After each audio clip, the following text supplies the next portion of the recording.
என் நெஞ்சில் குடியிருக்கும் என்றும் தளபதி வழியில் நான் உங்கள் தளபதி வெறியண்டா.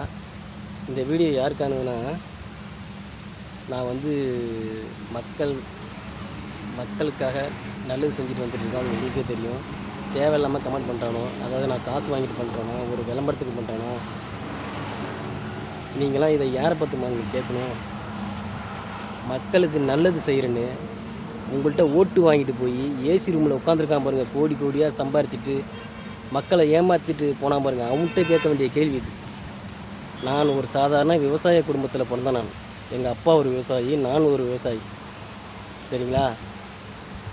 என்றைக்குமே தளபதி வழியில் நம்மளுடைய தளபதி அவர் என்ன சொன்னார் பார்த்தீங்களா? நம்மளால் முடிஞ்ச உதவியை செய்யுங்கன்னு சொன்னார். அன்னிலேருந்து தொடர்ந்து நான் செஞ்சுட்டு வரேன். தேவையில்லாமல் கமெண்ட்லாம் வந்துகிட்ருக்கு. இதுக்காகலாம் நான் வீடியோ போடுறதை நிறுத்த மாட்டேன். தொடர்ந்து நம்மளுடைய தளபதிக்காக மக்கள் சேவை தொடர்ந்து செஞ்சிட்ருப்பேன். ஒன்றே உங்கள்கிட்ட சொல்ல ஆசைப்பட்றேங்க. முதல்ல என் வீட்டை பாருங்கள். ஃபஸ்ட்டு வீடை பார்த்தீங்களா? ஒரு ஃபயரில் என் வீடு எரிஞ்சிட்டு பார்த்தா தான் தெரியும் உங்களுக்கு. அதுக்கு பாருங்க, வீடு எரிஞ்சு பாதி நிற்கிதா? இதை விவோட்ட போய் சொன்னேன். விவோ பார்த்தாரு, இன்னும் பார்த்துட்டு தான் இருக்கேன். அதை பற்றி எதுவுமே கண்டுக்கல. நான் இப்போ வந்து வாடகை வீட்டில் இருக்கேங்க.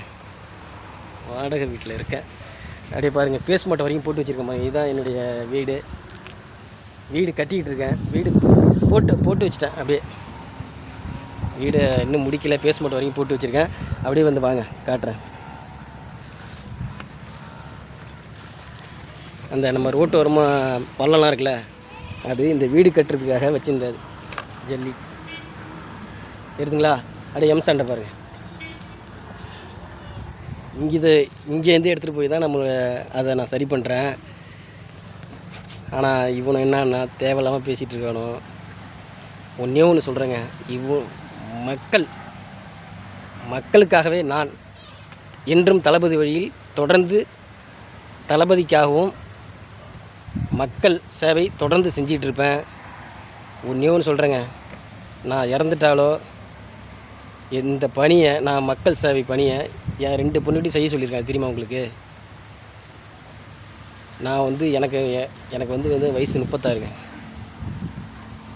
நான் ஒரு சின்ன வயசுலேருந்து விஜய் அண்ணா படத்தை பார்த்துக்கிட்டே இருப்பேன். அப்புறம் வந்து இன்றைக்கி அரசியலுக்கு வந்துட்டார். திரும்பி நான் ஒரு தொண்டனா இன்றைக்கி நான் செயல்படுறேன். அவருக்காக விளம்பரம் பண்ண ஒன்றும் தப்பு இல்லைங்க.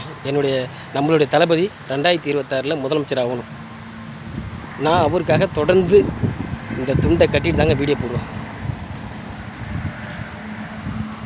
என்றும் என்னுடைய பணி மக்கள் சேவை தொடர்ந்து செஞ்சுட்டு தாங்க இருப்பேன். நான் உங்கள் தளபதி வெறியண்டா.